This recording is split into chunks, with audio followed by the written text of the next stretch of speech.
Chris Martinez-Chavez on trombone, and then our senior KJ Gasol on guitar.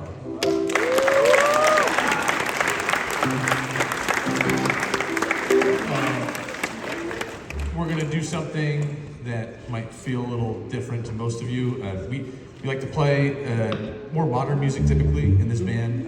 This is a staple of the old guard, if you will. This is a Count Basie chart written by Sammy Nestico. It is entitled The Queen Bee. When we took this to festival, we had one of the premier jazz educators in the Northwest, Greg McKay, longtime director at Battleground. He was one of our adjudicators, and I kind of told him going into it, was like, this is the measuring stick. You go in there and you impress him, like you can take that forever. You can always hold that near and dear. And this is our opener of our set, and on the tape, right when the saxes started playing, he goes, "Man, you guys sound old," which is one of the greatest compliments that a band like this can receive. He then came on stage and he couldn't stop talking about how cool it was, hearing how detailed they were and how hard they laid back and how hard they honored the tradition. So I'm really proud of what these students have done this year, playing different kinds of music all the way through there. This is our shout out to the old guard. This is The Queen Bee, written by Sam Disco for the Basie Band.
have two more for you. I'm going to talk about not students here for a second, which is not a normal thing.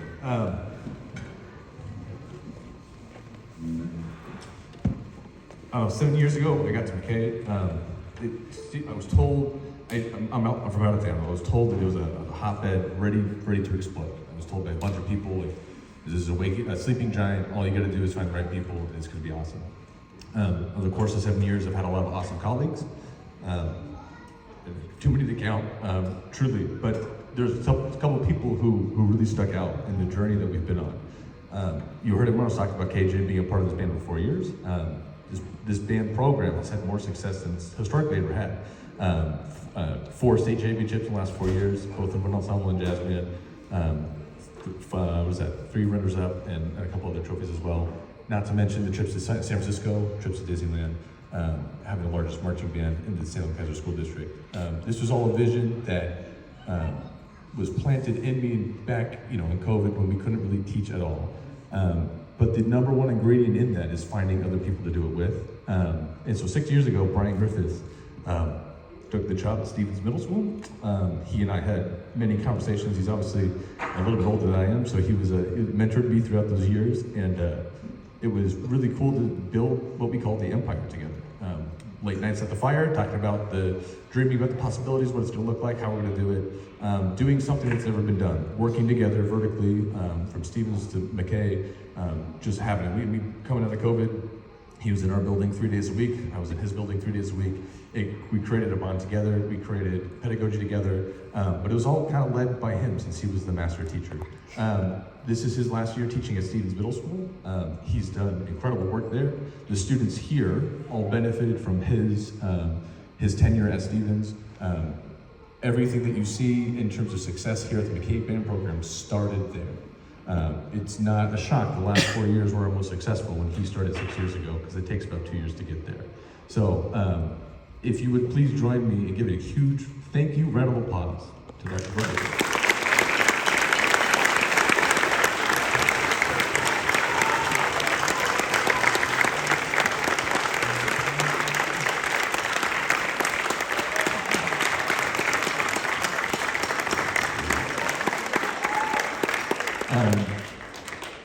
The vertical alignment is super important.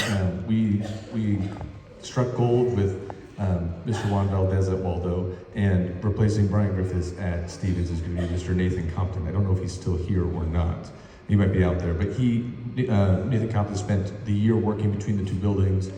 We could not be more excited. In fact, when he told our students at the wind ensemble retreat around the fire that he was going to be the new band director at Stevens, tears, laughter, screams, yells, all at 10 p.m. when it was dark around a fire on the beach.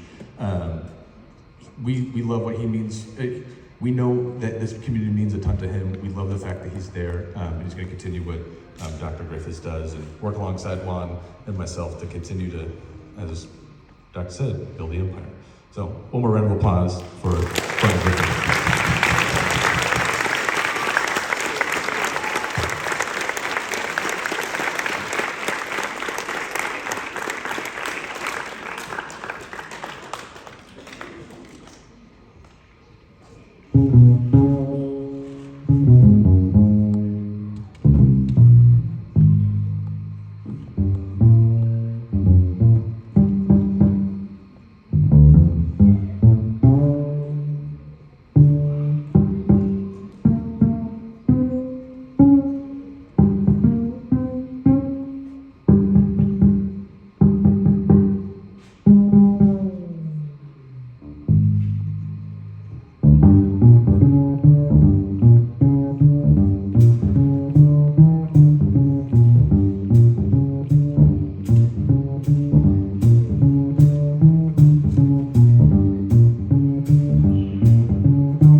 All right, I have the rest of our awards to give.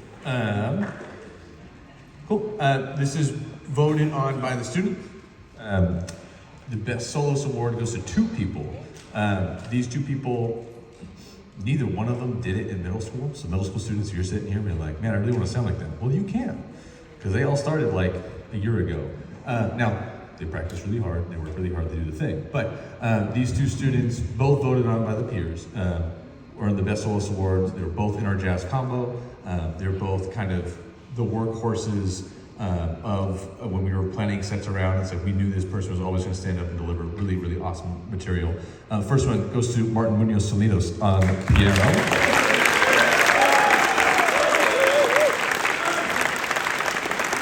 And the second one goes to Luis Torres Lopez on tenor sax.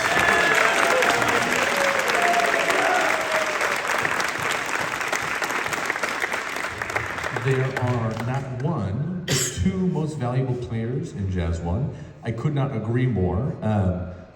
One of these students took massive leaps this year. I consider them one of the most improved students from our band last year.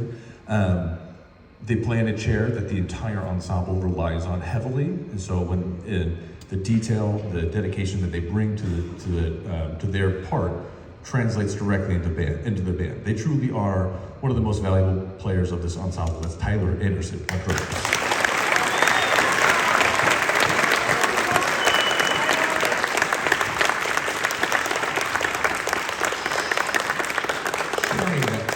With Tyler, I think copy and paste what I just said. This is a student who sits in a chair that the entire band is successful or not based on their preparation, based on what they bring. Not only do they do that, but they also play a huge role in playing solos all over the place. As a trumpet player, what this student does on a regular basis is ridiculous. It's either you play high notes or you solo. You don't necessarily do both, but this student does. Give it up for Jared Zarate.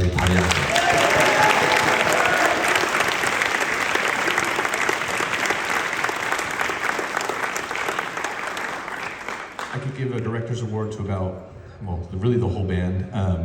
This year, there's been, we had a little bit of a lull in February, early March, where we had some students remove themselves from the ensemble, and we were left with a hole, a pretty big gaping hole. There were many students who stepped up into this role and really pulled the band forward. But one student in particular, woke up one morning a second trombone player, the next morning a lead trombone player. And so this year's Director's Award goes to Chris Martinez.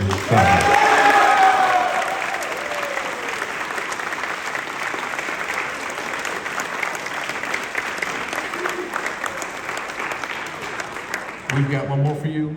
So that last piece was another one of KJ's senior awards. If you had heard that piece before, we played it, I don't know. 2 years ago. 2 years ago, there you go. It was a Haitian fight song written and composed and performed by Charles Mingus, sorry, really angry bass player. And this last one's also really angry. It's Kopi Luwak. It is much more in the modern spiel. It gets funky. We hope you enjoy it. Thank you all for being here at Jazz Night 2026. I hope you had a wonderful evening. Middle school students, do jazz band in high school. It's a ton of fun. Thank you all very much.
Round of applause for Stevens Middle School, Jazz 2, and Waldo Middle School as well, please.